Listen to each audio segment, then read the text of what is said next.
I've been a diver for years, and I thought I understood what it meant to be alone underwater. You get used to the quiet, to the way sound fades, until even your heartbeat feels like an echo.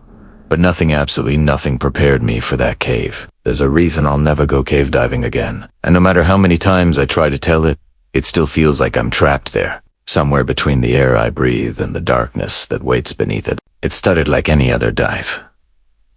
Early morning, gray light over the Gulf, the water flat and heavy like a mirror that didn't want to be touched. My old dive partner Mark called me after years of silence, his voice too eager, too alive. "Found something new," he said. "Locals say it's cursed, perfect for us." I should have hung up right there, but curiosity, that small whisper of pride that makes men dig up graves and open locked doors, made me agree. When I arrived, the inlet looked wrong, like the world had turned inside out. Dead fish floated near the shore. The sand was black, and the air smelled like metal and rain. Mark was already in his wetsuit, grinning in that way that didn't reach his eyes. "If you hear whispers, don't answer," he said, half joking. I laughed, but the sound didn't feel like mine. The sea was calm, but beneath the surface, it looked thick, as if light didn't dare to go deeper than a few feet. When I slipped beneath, the world above vanished in an instant, swallowed by the kind of silence that feels alive. My flashlight cut a narrow path through the black water, the beam trembling, reflecting off rock walls like tiny knives. And the deeper we went, the colder it got, until the chill was inside my bones. The cave entrance looked like an open throat, and I felt the pressure shift in my skull, like the ocean was trying to speak as we entered. It was narrow, claustrophobic, winding like veins carved into the earth's heart. My breathing grew shallow, echoing through my mask, my own oxygen rasping like something gasping behind me. And Mark was a few feet back, his light flashing rhythmically, a signal that said all good. I wanted to believe that, but the further we swam, the stranger things became. The walls were covered in something that looked like coral, but it pulsed faintly, almost breathing, and every time I brushed it, it felt warm alive. My light flickered once, twice, then came back, and when I turned to signal Mark, he wasn't there. I waited, but nothing moved except the dark. I called through the comms, and the only response was static. The water shifted, not from current, but something else. Something slow and deliberate moving behind me. "Mark!" My voice trembled, bubbles breaking the silence. A whisper came through the headset, soft, distant, female. "Don't look back." I froze, the light trembling in my hand, and even though every part of me screamed not to, I turned. The tunnel was empty. My heart slammed against my ribs as I forced myself forward through the tightening passage. The deeper I went, the more distorted the cave became. The stone began to look like bone. I brushed against the wall and felt Groove's finger marks, dozens of them, pressed deep into the rock. When I shined the light closer, the prints were blackened at the edges, like they'd been burned in. I wanted to leave, but behind me, the tunnel had shifted. The entrance was gone, replaced by pulsing walls that seemed to breathe in slow rhythm. For the first time, I knew the cave was alive. The whisper came again, closer this time, just beneath the sound of my breathing. "You shouldn't have come here." I tried to swim faster, but my limbs felt heavy, like the water itself didn't want to let me go.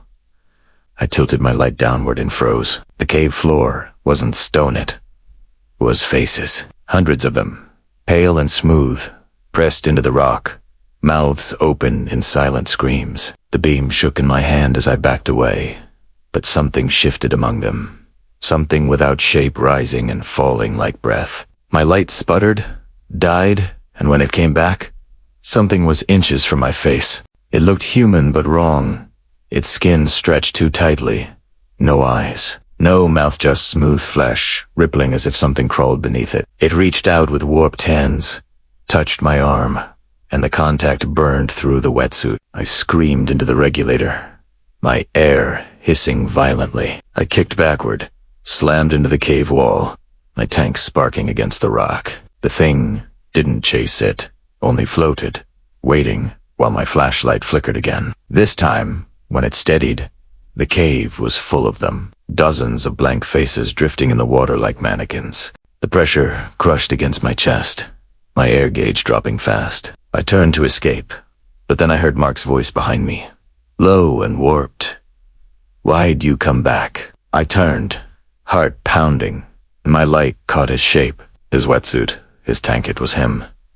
But his face was blank, the same stretched skin shifting as he moved, his body rejecting humanity itself. His hand reached toward me as he whispered, "You shouldn't have left me."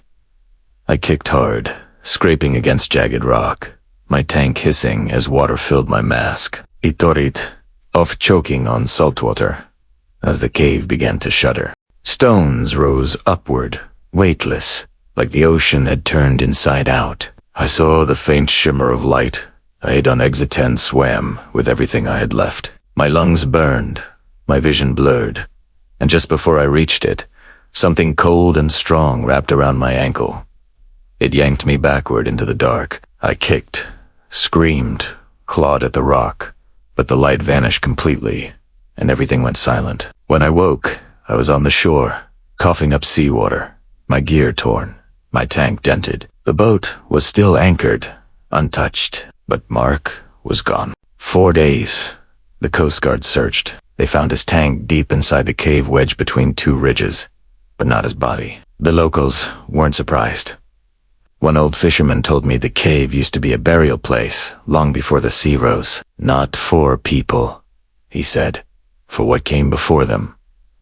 I left that coast the same night, but the dreams followed. The first night, I dreamed of the cave breathing. The second, of Mark floating outside my window, his faceless head tilting toward me, hands pressed against the glass. The third, I woke to the sound of water dripping from the ceiling. My floor was soaked, bare, wet footprints led from the bathroom to my bed. I told myself it was trauma, dehydration, imagination, until the package came. No return address, just a waterproof camera, rusted with salt. I played the footage. It showed the cave, the same black water, the same entrance. The video was short, less than a minute, but at the end, the camera turned, and carved into the wall was my name. Beside it, Mark's body, or what was left of it. His flesh pale, stretched smooth, faceless. The screen went black.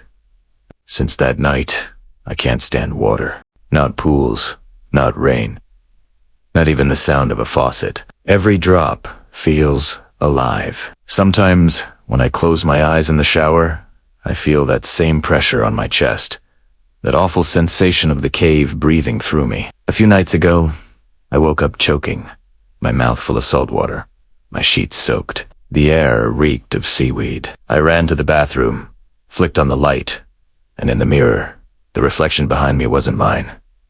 Smooth skin, no eyes, no mouth, just a faint shifting shape standing inches away. I turned nothing there, but written in condensation across the mirror were words that still one T fade. "You next to be remembered." I left that night. I've moved 3 times, changed my number, deleted every photo near the ocean. The strangers still find me sending photos of cave mouths, videos of dark water, sometimes with a figure floating just inside. I've blocked them all, but the whispers keep coming. They seep through vents, low and rhythmic, breathing in time with me. When I hold my breath, it stops. When I breathe again, it says my name. There's a reason I'll never go cave diving again, and I'm begging you don't ever try. Some places aren't meant for light. Some depths aren't empty, they're waiting. The deeper you go, the more the world forgets you belong up here. I thought I escaped that cave, but it's followed me in the sound of dripping pipes, in the silence after storms, in the dreams that don't end when I wake. I feel it watching through every reflection, every puddle, every drop of water that dares to hold my face. Sometimes I wonder if I ever left that cave, or if I drowned that day and this is just what waits afterward. But I know one thing for sure. What lives beneath isn't human, and it doesn't forget faces even.